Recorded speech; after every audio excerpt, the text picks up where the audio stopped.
Friends, so already ये जो full basic photography course जो हम लोगों ने लॉन्च कर दिया है, आज उसका 5th एपिसोड है। एंड आगे के 4 एपिसोड्स में हम लोग ने ये देखा था कि आप कैसे एक्सपोजर अपने DSLR में सेट कर सकते हो, कैसे लाइटिंग कर सकते हो, जो बहुत ही इंपॉर्टेंट पॉइंट्स है। But I have one question, क्या आप ये सारी फोटोग्राफी ब्लैक एंड वाइट में शूट करने वाले हो? Of course there are colours. So आज के हम वीडियो में ये देखने वाले हैं कि आप कैसे ये कलर्स को सेट कर सकते हो अपने कैमरा में। एंड ये कलर्स को सेट करने के लिए आपके पास एक ऑप्शन है और वो होता है वाइट बैलेंस। आज हम ये वीडियो में समझने वाले हैं कैसे वाइट बैलेंस सेट कर सकते हो। सो हम लोग इसको वाइट बैलेंस बोलते क्यों है? देखिए, आपके कैमरा के अंदर लाइट एंटर होती है सब्जेक्ट को हिट कर कर। ऑलरेडी हम लोग ने इस पर बहुत सारी बात कर चुके हैं। पर जब ये लाइट आपके कैमरा के अंदर एंटर होती है, वो 3 प्राइमरी कलर्स के साथ एंटर हो रही है, R, G एंड B, रेड, ग्रीन, ब्लू। जब ये 3 कलर्स एक होते हैं which equals to white, R plus G plus B is equals to white, and the white balance is what we are looking forward to have in our camera. तो हम ये R, G और B को ही क्यों light के अंदर enter होने दे रहे हैं? हम तो बहुत सारे कलर्स देखते हैं अपनी इमेज में। देखिए, R और G को मिला के बनता है कुछ, G और B को मिला के बनता है कुछ, B और G को मिला के बनता है कुछ, B और R को मिला के बनता है कुछ। वैसे ही 2 कलर्स के साथ एक, फिर वापस 2 कलर के साथ दूसरा, ऐसे कर करके आपके कैमराज में बहुत सारे कलर्स एंटर होते हैं एंड आप एक कलरफुल इमेज देख पाते हो। तो इसलिए आपके कैमरा के अंदर प्राइमरीली ये 3 कलर्स इन्वॉल्व होते हैं। तो जब हम ये समझ चुके हैं कि ये जो कलर्स है R, G, B जो वाइट बैलेंस को कंसिडर करवाते हैं, तो अब हम ये समझेंगे कि ये जो वाइट बैलेंस है उसी को हम कलर बैलेंस बोलते हैं। ये कोई लाइट की बैलेंसिंग नहीं है। यूजुअली लोग यहीं पे कंफ्यूज हो जाते हैं। सब लोग यही बोलते हैं, अरे मैंने जो लाइट यूज़ की है ना, उसके बेसिस पे मेरे कलर्स डिसाइड होने वाले हैं। गलत। कलर्स और एक्सपोजर ये 2 अलग चीज़ होती है। आपकी लाइटिंग, आपका एक्सपोजर वो एक अलग बात है, वो एपर्चर, शटर, ISO डिसाइड करता है। पर जो आपके कलर्स होते हैं वो वाइट बैलेंस डिसाइड करते हैं। तो आइए चलते हैं कैसे ये white balance equals to colour balance आप अपने कैमरा में डिसाइड कैसे कर सकते हो। तो देखिए, आपका जो ये रूम होता है उसके अंदर डिग्री होती है, सेल्सियस होते हैं। अरे 40 degree Celsius, 25 degree Celsius, 16 degree Celsius, कैसे हम लोग ये सेल्सियस नाम दे देते हैं उस टेम्परेचर को, उस रूम के टेम्परेचर को। वैसे ही आपके कैमरा के अंदर जब आप कलर्स डिसाइड करते हो उसका भी एक टेम्परेचर होता है और उस टेम्परेचर को बोलते हैं हम लोग केल्विन। जैसे रूम के टेम्परेचर को हम डिग्री बोलते हैं, वैसे हम कलर के टेम्परेचर को केल्विन बोलते हैं। और ये जो केल्विन है उसको हम K के डिनोटेशन के साथ देते हैं। तो अब हम ये केल्विन कैसे सेट करना है अपने कैमरा में वो समझेंगे। आपका जो ये केल्विन है वो एक कैंडल की तरह होता है। एक कैंडल, अगर आप एक कैंडल को देखें, फिर आप एक दिए को देखो कैसे होता है। इनिशियली एकदम एक ब्लूइश कलर रहता है, धीरे धीरे वो रेडिश ऑरेंज हो जाता है और फिर वो येलो होता है, फिर वाइट होता है, फिर वापस वो रिवर्स कलर्स आते हैं, राइट। आपका जो ये वाइट बैलेंस है, मतलब ये जो केल्विन का डिनोटेशन है, वो भी वैसे ही फंक्शन करता है। ये जो केल्विन होता है वो 2000 केल्विन से स्टार्ट होके 10,000 केल्विन तक पहुंचता है। तो ये 2000 केल्विन एकदम ही ब्लूइश होता है। धीरे धीरे ये ब्लू से थोड़ा सा लाइट ब्लू हो जाता है, फिर वो वाइट हो जाता है एंड फिर वो येलोइश होता है, फिर एकदम डार्क येलो और फिर रेडिश दिखता लगता है। तो ये जो होता है कि ये 2000 से चलते चलते 10,000 केल्विन तक ये पूरी ट्रांसफॉर्मेशन होती है।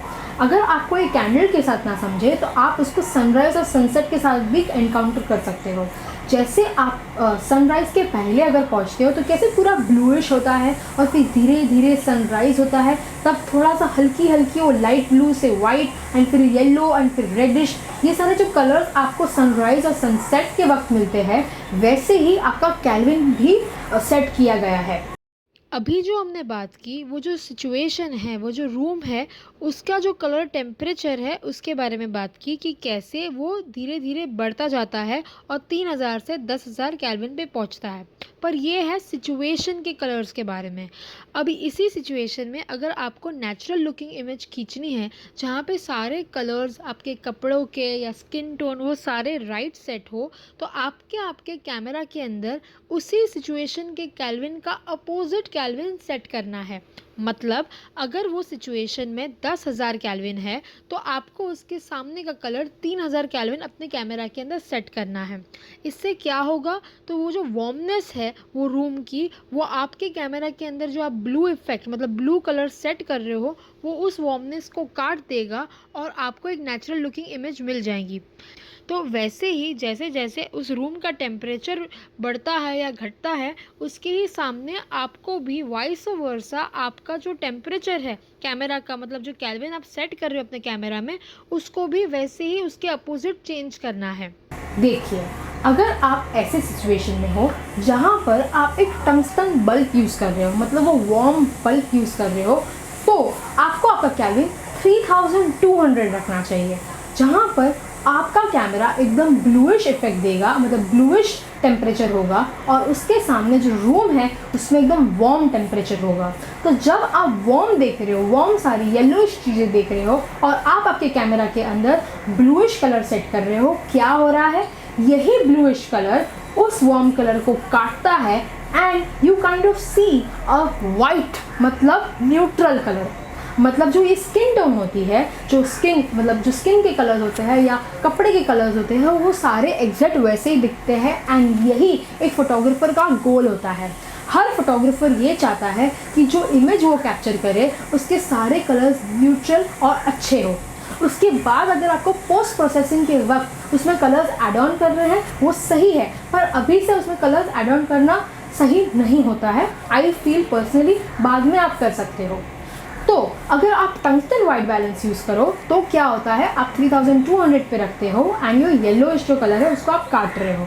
उसके सामने अगर बहुत ही क्लाउडी वेदर है, बहुत ही ब्लू एनवायरनमेंट है, बहुत ही शेड एनवायरनमेंट है, बहुत ही क्लाउडी वेदर है, तो आप क्लाउडी वाइट बैलेंस रख सकते हो, जहाँ पे जो कलर टेम्परेचर है वो 6500 से 7000 केल्विन तक होता है।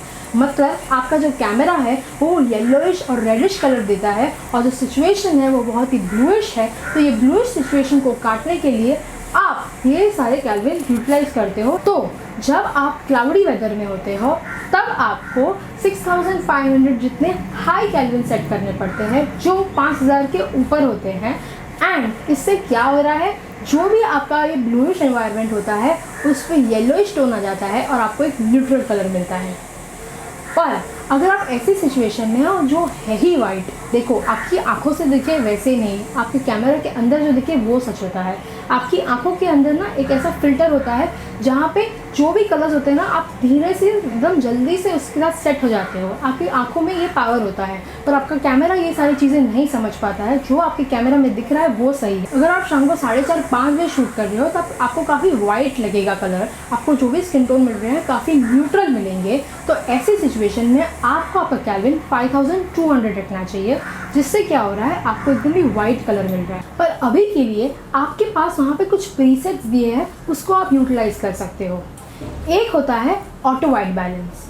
जब भी आप फोटोग्राफी कर रहे हो और वो सिचुएशन के अंदर अगर हल्का सा मजेंटा, हल्का सा सियान या हल्का सा ब्लू या ऑरेंज या कोई भी ऐसा कलर आता है जो थोड़ा बहुत होता है, तो कैमरा की आर्टिफिशियल इंटेलिजेंस से वो ऑटोमेटिकली उस चीज़ को करेक्ट कर देता है।